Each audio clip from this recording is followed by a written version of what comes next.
po jako akawuwo. Tulimbisera bya COVID singa tebadde bisera bya COVID. Mu kiro ekyakeesa olunaku olwa Sunday ensisi yabuutikira abatuuze b'e Kansanga Lukuli Kiwempe mu division y'e Makindye kalina ey'emyaliro ena bwe yabuutikira abantu netta abantu abasoba mu 10 n'abalala ne baggyibwayo n'ebisago nga n'okutuusa olwaleero bakyali ku muyigo okulaba ng'oba ekyaliyo abakyawagamidde mu bifunfugo olw'ensonga nti omuwendo gw'abaali basuzeemu tegunnamanyibwa. Abaana bo baali bangi bakajjayo abaana 19 bagambe bameka 12 naye abaana bo baali bangi. Sobola ofuna ekkubo laba bantu sibidde tetusobola kukkirira mmanga twetoolole mu kkubo obuveeri twambuke. Olunaku olwaleero minisita wa Kampala ng'ali wamu ne ssenkulu wa KCCA balambudde ekifo kino we bazuulidde nti ekizimbe kino eky'omugagga amanyiddwa nga Kalanzi Abrahamu bwe kibadde kizimbibwa nga tekirina pulaani ntuufu ekyaviiriddeko okugwa nga Engineer Andrew Kitaka bw'agenda mu maaso n'okunnyonnyola. Twagala okubategeeza nti ekizimbe kino kyabadde kizimbibwa omwami bamuyita Kalanzi Abrahamu era yabadde azimba nga talina pulaani eyisiddwa KCCA.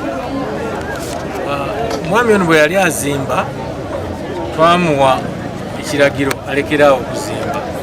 Kitaka agamba nti nannyini kizimbe kino bamuyimiriza okuzimba era n'asooka bivaako okumala akaseera kyokka olwalaba nga KCCA tekyalambula olw'okwekuddamu okuzimba mu bukyamu. Yasooka n'alekeraawo okumala akabanga katono naye ndowooza bwe yalaba nti aba KCCA tebakyajja nnyo okulawuna mu kitundu kino n'addamu okuzimba engeri gye tubadde ku muggalo n'aleeta abakozi bangi n'atandika okubasuza wano nga bwe bazimba.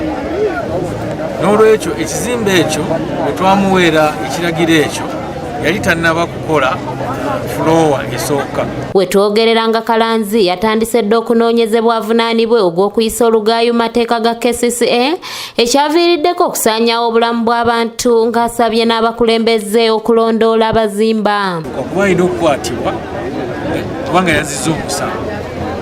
Yazimbye ekizimbe tekirina pamiti ate ne kikuba abantu ne kibatta ng'omusango gw'amaanyi nnyo. So n'olwekyo njagala abakulembeze ku byalo byonna ffe aba KCCA tetuli bangi nnyo tusobola okutambula oba omulundi gumu oba emirundi ebiri oba esatu mu wiiki naye mmwe ababeerawo buli kaseera mubeere basirikale ba.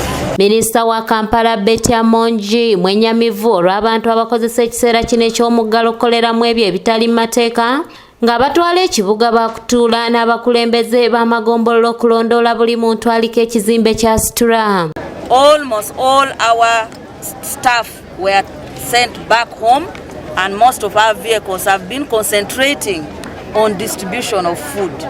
However, as we have seen that this is a matter which is of paramount importance, going forward we are now going to sit with our inspectors in all the division and the town clerks to engage the local council. Abatuuze bakakasanga mu kizimbe kino bwe mukyalimu abantu abakyawagamidde mu bifunfugu okusinziira ku muwendo omutono ogwakaggyibwayo ku ogwo ogwalimu. Nekigwira zino ennyumba abamu bambi abapangisa affe abasulamu tebasobodde wadde tetunawulirayo wadde eddoboozi n'erimu.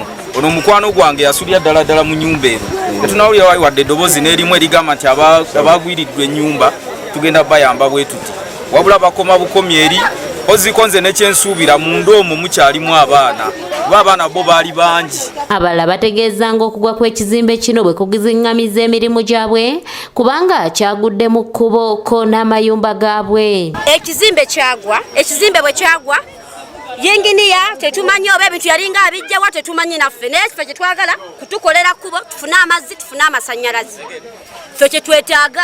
Ndina famire ndina abaana sinawe ensula mu nyumba sina kinajjemu oba kijiiko oba kiki sikyakola kwegamba nsula bweru embeera yange ekalubirirwa nnyo. Stephen Tumusiime yakusakidde eggulire lino ku lwa ABS Television.